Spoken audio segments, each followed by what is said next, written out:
Mes parents n'ont même pas baissé la voix en le disant. Le plus beau cadeau pour le mariage de ton frère, ce serait que tu disparaisses de cette famille pour toujours. Ils ont prononcé ces mots à la table même où j'avais passé des mois à planifier le moindre détail de cette journée parfaite. Mon frère ne m'a pas défendu. Ma mère n'a pas sourcillé. Mon père a simplement plié sa serviette de table, comme si la conversation était close. Je n'ai pas supplié. Je me suis levée, je suis sortie dans l'air frais de la nuit, et j'ai senti quelque chose en moi se briser, enfin libre. Le lendemain matin, leur mariage de rêve s'effondrait déjà. Avant de vous raconter comment tout a basculé, laissez un commentaire pour me dire d'où vous m'écoutez et abonnez-vous pour que nous puissions nous retrouver ici chaque jour pour d'autres histoires comme celle-ci. Je m'appelle Léa, et pendant la majeure partie de ma vie, j'ai cru que la loyauté était synonyme d'amour. Dans notre maison à Orléans, cette croyance m'a tenue occupée à régler des problèmes que personne ne reconnaissait, à combler des vides pour lesquels personne ne me remerciait, et à porter un fardeau dont ma famille niait l'existence. De l'extérieur, nous avions l'air stable. Une petite épicerie fine familiale, une maison bien tenue, un fils devenu avocat et une fille qui donnait un coup de main. Mais à l'intérieur, tout gravitait autour de mon frère, Julien. Ma mère, Sylvie, avait une façon de le louer qui remplissait toute la pièce. Elle rayonnait quand il parlait de dossiers qu'il avait à peine gagnés, se vantait de ses heures facturées et traitait chaque petite réussite comme une fête nationale. Mon père, Marc, reflétait son contentement silencieux et approbateur, laissant Julien présider chaque conversation. J'avais l'habitude de me fondre dans le décor pour préserver la paix. Ou du moins, c'est ce que je me disais. Des années avant le désastre du mariage, j'avais eu l'occasion de décrocher un contrat marketing d'une valeur de 40 000 €. Cela aurait lancé ma carrière, m'aurait poussé vers l'indépendance dont je rêvais. Mais c'est le même mois que notre épicerie familiale a commencé à couler. Les factures s'empilaient, les rayons se vidaient, et la peur dans les yeux de mes parents m'a ramené directement dans leur orbite. J'ai annulé le contrat le jour même où ma mère m'a appelé en pleurant. J'ai passé mes nuits à concevoir des flyers, à enregistrer des publicités pour la radio locale et à convaincre les fournisseurs de nous donner juste un peu plus de temps. J'ai créé une campagne sur les réseaux sociaux qui a doublé notre clientèle en quelques semaines. Et quand le magasin s'est finalement stabilisé, quand la panique a quitté le visage de mes parents, j'ai vraiment cru, peut-être pour la première fois depuis des années, qu'ils allaient me voir. Mais lors de la réunion de famille, ma mère a joint ses mains comme si elle annonçait une nouvelle royale. Nous avons décidé que Julien reprendrait l'épicerie, a-t-elle dit. Il a vraiment l'esprit d'un chef d'entreprise. Mon père ne m'a même pas regardé quand il a acquiescé. Julien n'avait pas levé le petit doigt. Il avait à peine mis les pieds au magasin pendant ces mois difficiles. Et pourtant, c'est à lui qu'on remettait les clés, les éloges, l'héritage. J'ai senti quelque chose bouger en moi. Pas assez pour me briser, mais assez pour créer une fêlure. Cette fêlure s'est élargie lorsque la planification du mariage a commencé. Ils ne m'ont pas demandé si j'avais le temps. Ils ne m'ont pas demandé ce que cela coûterait. Ils m'ont juste tendu les responsabilités, les échéances et le silence qui suivaient chaque fois que je faisais quelque chose de bien. Plus je m'enfonçais dans l'organisation du mariage, plus je réalisais que je ne planifiais pas une célébration. Je gérais une production entièrement bâtie sur le sentiment de droit acquis. Camille, la fiancée de mon frère, essayait d'être gentille, avec des excuses douces, mais elle n'a jamais empêché Julien d'empiler les exigences sur mes épaules. Et mes parents, ils agissaient comme s'il était tout naturel que je laisse tout tomber pour rendre parfaite la journée de leur fils prodige. J'ai étiré mon emploi du temps de freelance jusqu'à la limite, calé des appels clients entre 2 visites de château pour la réception, et versé 10 000 € de mes économies dans les acomptes parce que chaque fois que je suggérais un budget, ma mère reniflait comme si j'avais insulté le nom de la famille. Un après-midi, je leur ai montré le projet de faire-part sur lequel j'avais passé des heures. Sylvie l'a à peine survolé avant de pointer une minuscule erreur d'espacement. Négligé, a-t-elle marmonné en le rejetant comme si c'était un déchet. Julien a eu un sourire en coin. Du lait a tout craché. Mon père n'a même pas levé les yeux de la télévision. J'ai avalé l'humiliation et j'ai continué, ajustant les plannings, renégociant les contrats, trouvant des alternatives moins chères aux caprices coûteux que Julien continuait d'ajouter. Un orchestre de jazz renommé, des fleurs importées, du champagne millésimé. Chaque nom que je proposais était accueilli par un roulement d'yeux ou un rappel que c'est son seul mariage, Léa. Le soir, je retrouvais Thomas dans un petit café du centre-ville. Il me regardait m'effondrer sur ma chaise, vidée. Tu as l'air épuisé, disait-il doucement. J'ai juste besoin de passer ce mariage, lui ai-je répondu. Peut-être qu'alors ils me verront enfin. Ils ne te verront pas, m'a-t-il coupé, sans méchanceté. Tu construis une maison à un endroit qui ne cesse de la brûler. Ces mots ont persisté longtemps après mon retour chez moi. Le point de bascule est arrivé lors d'une dégustation du menu une semaine avant le mariage. J'avais méticuleusement sélectionné des plats correspondant à notre budget, volaille fermière rôtie, salade d'été, des accompagnements simples qui avaient bien meilleur goût que leur coût ne le laissait supposer. Mais Julien a repoussé l'assiette après une seule bouchée. C'est fade, a-t-il dit.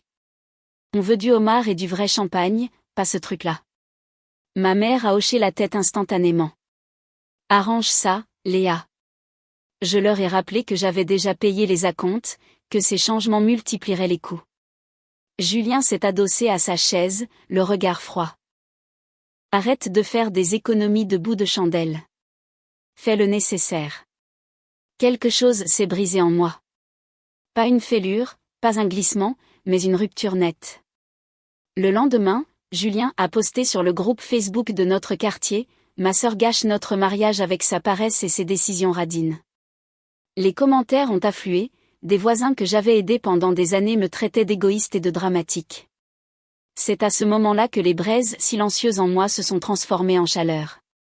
Pas encore de la rage, juste une chaleur constante, grandissante. Le soir où tout a craqué n'a pas été bruyant. Il n'avait pas besoin de l'être. La tension autour de la table du dîner était si épaisse qu'on aurait pu la couper au couteau. Ma mère avait fait un poulet rôti, le même repas qu'elle faisait pour chaque soirée familiale importante, mais personne ne touchait à son assiette. Julien faisait défiler son téléphone. Camille triturait sa serviette. Mon père sirotait son vin comme s'il souhaitait être n'importe où ailleurs. J'avais passé la journée entière à jongler avec les appels des fournisseurs, essayant d'empêcher le mariage de basculer dans le précipice. J'ai pensé stupidement que ce soir pourrait être le moment d'aligner les attentes, de leur rappeler à tous que je payais la moitié des acomptes avec mes propres économies. Mais à la seconde où j'ai ouvert mon agenda, Julien a bondi. On a besoin d'amélioration, a-t-il dit sans lever les yeux. Omar, meilleur champagne. Et réserve ce photographe de Paris, celui que Camille aime bien. J'ai refermé l'agenda lentement. Il n'y a plus d'argent pour des améliorations. J'ai déjà payé les acomptes, et le photographe seul coûte plus cher que tout ce qu'on a réservé combiné. Julien a ricané. Tu es toujours si dramatique. Débrouille-toi. Ma mère a posé sa fourchette avec un bruit sec. Il a raison, Léa. Pourquoi rends-tu tout si difficile ? J'ai senti mon cœur battre dans mes oreilles. Je ne rends pas les choses difficiles. J'ai dépensé 10 000 € de mes propres économies pour couvrir ce mariage. Je n'ai plus d'argent. À court d'options, mon père a enfin levé les yeux, seulement pour secouer la tête. C'est le jour unique de ton frère. Ne le gâche pas. Gâcher. Le mot a atterri comme une gifle. Je les ai fixés chacun leur tour, cherchant même une lueur de gratitude. Rien. Juste de l'agacement parce que je ne pouvais pas me saigner davantage. Je ne peux pas vous donner ce que vous demandez, ai-je dit calmement. C'est alors que ma mère s'est penchée en avant, la voix basse mais tranchante comme un rasoir. Le plus beau cadeau pour le mariage de ton frère, ce serait que tu disparaisses de cette famille pour toujours. Les yeux de Camille se sont écarquillés. Julien n'a pas réagi du tout. Mon père a plié sa serviette comme si la conversation était simplement terminée. Quelque chose en moi s'est figé. Pas brisé, juste figé. Je n'ai pas crié. Je n'ai pas pleuré. J'ai reculé ma chaise, je me suis levée et je suis sortie. L'air de la nuit a frappé mon visage comme une vérité froide et propre. Je suis allée directement dans ma chambre, j'ai sorti une valise et j'ai commencé à faire mes bagages en silence. Vêtements, affaires de toilette, documents, tout ce qui m'appartenait uniquement à moi. J'ai pris mes clés, j'ai marché vers la porte. Quand elle s'est refermée derrière moi, le bruit a sonné comme un point final, comme la fin d'une phrase que j'aurais dû arrêter d'écrire il y a des années. La nuit où j'ai quitté Orléans m'a semblé plus froide que d'habitude, comme si toute la ville s'était écartée de moi, me laissant de l'espace pour respirer pour la première fois. Je me suis assise dans ma voiture, moteur éteint, fixant mes mains sur le volant. Elles ne tremblaient pas. Elles n'étaient pas crispées. Elles étaient stables, plus stables qu'elles ne l'avaient jamais été dans la maison de mes parents. Au matin, le soleil s'est levé dans un ciel qui semblait trop calme pour ce que j'allais faire. Mais la clarté possède une certaine tranquillité, et la mienne est venue avec une liste. D'abord, j'ai appelé le traiteur. Je dois annuler tous les services pour le mariage du bois, ai-je dit. Le coordinateur a hésité. Il y aura des pénalités. C'est bon. Rembourser ce qui peut l'être. Libérer la date. Ensuite, la fleuriste. Sa voix s'est adoucie quand elle m'a reconnu. Je suis désolée, lui ai-je dit. Quelque chose a changé. S'il vous plaît, annulez la commande et renvoyez-moi la part de mon acompte que vous pouvez. L'orchestre était plus compliqué. Ils avaient déjà encaissé mon chèque, mais les banques ont des procédures pour les litiges, et j'en ai déposé un avant l'heure du déjeuner. À 14 heures, j'avais récupéré presque la totalité de mes 10 000 euros. Pas en complotant une vengeance, pas en détruisant quoi que ce soit, simplement en défaisant tout ce que j'avais personnellement cousu ensemble. Mon téléphone vibrait sans arrêt, des appels de ma mère, mon père, Camille, et finalement Julien. Je n'ai pas répondu, pas parce que je voulais les torturer, mais parce que le silence était la première limite que je m'étais jamais autorisée. Ce soir-là, je me tenais au centre de mon petit studio, celui où j'avais à peine passé du temps parce que je vivais par devoir. J'ai regardé les murs nus, le linge non plié, les notes de projet à moitié écrites sur mon bureau. Pour une fois, le désordre était le mien, et le mien seul. Le lendemain matin, le jour du mariage est arrivé. L'air sentait la pluie, même si le ciel était dégagé. Je ne suis pas allée sur le lieu de réception. Je ne me suis pas assise dans ma voiture pour regarder de loin. J'ai simplement ouvert ma fenêtre, préparé une tasse de thé et laissé mon silence parler pour moi. Mais le chaos m'a quand même trouvé. Vers 10 heures, mon téléphone s'est allumé avec un appel frénétique de Camille. J'ai laissé sonner. Puis un autre appel, cette fois d'un numéro inconnu. Puis le nom de ma mère. Puis celui de mon père. Finalement, un message vocal. J'ai appuyé sur lecture. Léa, la voix de ma mère a claqué, aiguë de panique. Les fleurs ne sont pas là. La fleuriste dit que la commande a été annulée. Rappelle-les tout de suite. Avant même que le message ne se termine, un autre a commencé. Ce n'est pas drôle, a dit mon père, essoufflé. L'orchestre ne vient pas. La salle dit qu'il n'y a pas de traiteur. Qu'est-ce que tu as fait? Puis le troisième. Léa, tu as tout gâché, sifflait Julien. Répare ça ou ne prends pas la peine de rentrer à la maison. En fait, ne reviens pas du tout. J'ai failli rire de l'ironie. Après tout, c'était eux qui m'avaient dit de disparaître. J'avais simplement honoré leur demande. Pendant qu'ils sombraient dans la spirale, les invités ont commencé à arriver à la salle. Martine m'a raconté plus tard que quelqu'un qu'elle connaissait y était et avait décrit la scène dans les moindres détails. Le parking s'est rempli de parents confus en costume et robe pastel. À l'intérieur, la salle ne sentait rien. Pas de roses, pas d'eucalyptus, pas de centre de table trempant dans l'eau. Une douzaine de tables rondes se tenaient nues, à l'exception de nappes blanches qui semblaient soudain bon marché sans bouquet. L'estrade au fond était vide. Pas de micro, pas d'instrument. Et le personnel de cuisine, il préparait un tout autre événement. À midi, la panique a atteint son volume maximum. Camille a éclaté en sanglots quand elle a réalisé qu'il n'y aurait pas de première danse. Ma mère faisait les 100 pas dans le couloir, se plaignant bruyamment à qui voulait l'entendre. Mon père continuait d'appeler les fournisseurs, exigeant des réponses qu'il ne voulait pas entendre. Et Julien, mon frère brillant et confiant, se tenait au centre de la pièce, regardant autour de lui comme si quelqu'un avait retiré le monde sous ses pieds. Il a essayé de sauver les meubles. Il a essayé de paraître autoritaire. Tout le monde reste calme. C'est juste un malentendu. Mais les mensonges s'effondrent vite quand ils sont combinés à l'arrogance. Les invités murmuraient. Certains sont partis. Certains chuchotaient, la famille n'a pas payé ses factures? D'autres secouaient la tête comme s'ils assistaient à une chute prévisible. Le témoin a tenté de commencer un discours improvisé pour distraire les gens. Camille pleurait de plus belle. Un enfant au deuxième rang a demandé fort, « Est-ce qu'il y a au moins du gâteau ?» Il n'y en avait pas. À 13h, la coordinatrice de la salle s'est approchée de ma mère avec un presse-papier. Sans fournisseur présent et sans nourriture, elle a dit, « Nous allons devoir discuter des conditions d'annulation de l'événement. » Le mariage, après des mois de pression, d'exigence, d'insultes et de perfectionnisme, était officiellement terminé. Et je n'étais même pas là pour le voir. Je n'avais pas à l'être. Leur voix remplissait ma messagerie comme un documentaire se déroulant en temps réel.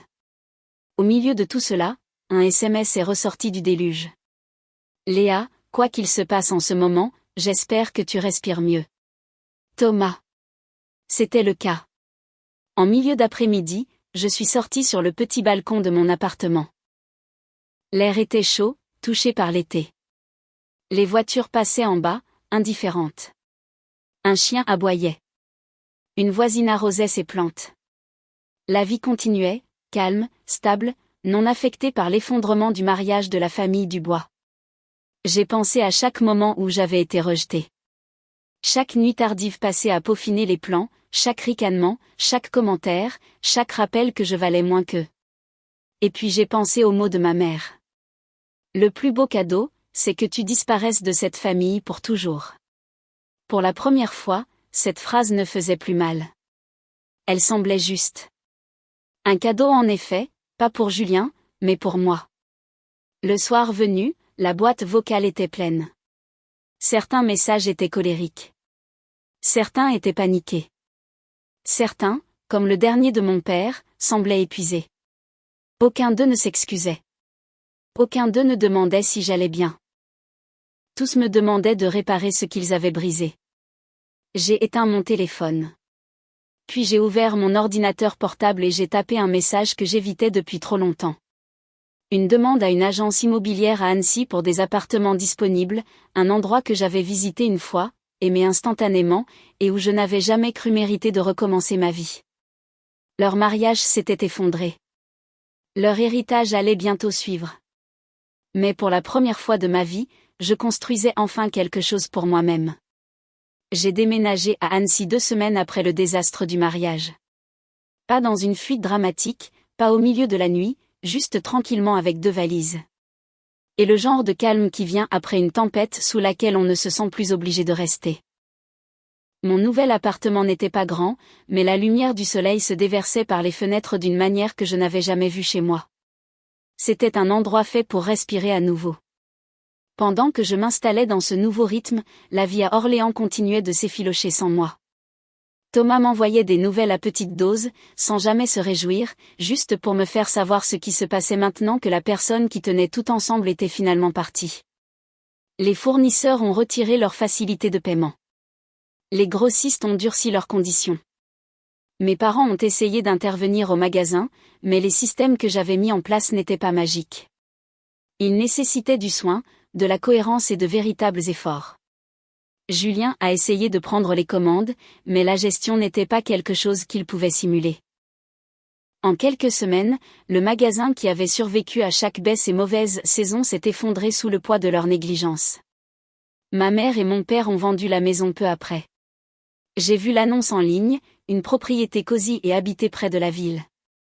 Je me suis demandé si les acheteurs pouvaient sentir la tension à l'intérieur de ces murs. Quant à Julien, Camille est partie discrètement.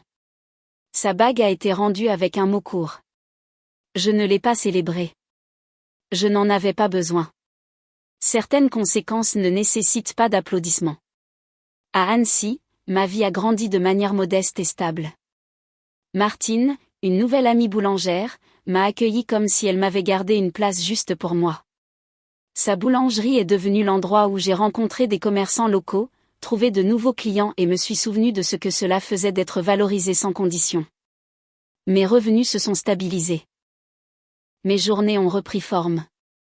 J'ai trouvé un sentier de randonnée que j'adore, un café qui connaît ma commande, une version de moi-même que je n'avais pas rencontrée auparavant. Un matin, une lettre est arrivée. L'écriture de ma mère.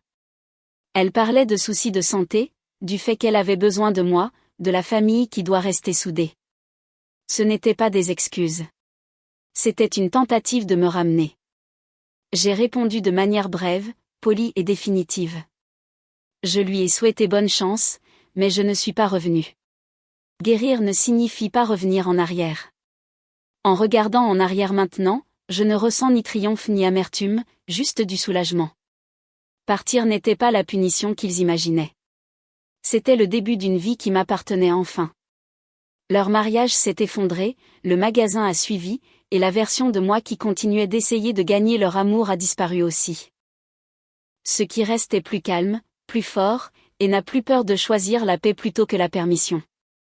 Si une partie de mon histoire fait écho à quelque chose que vous avez vécu, partagez-le dans les commentaires pour qu'aucun de nous ne se sente seul face à cela. Et si vous voulez plus d'histoires comme celle-ci, abonnez-vous.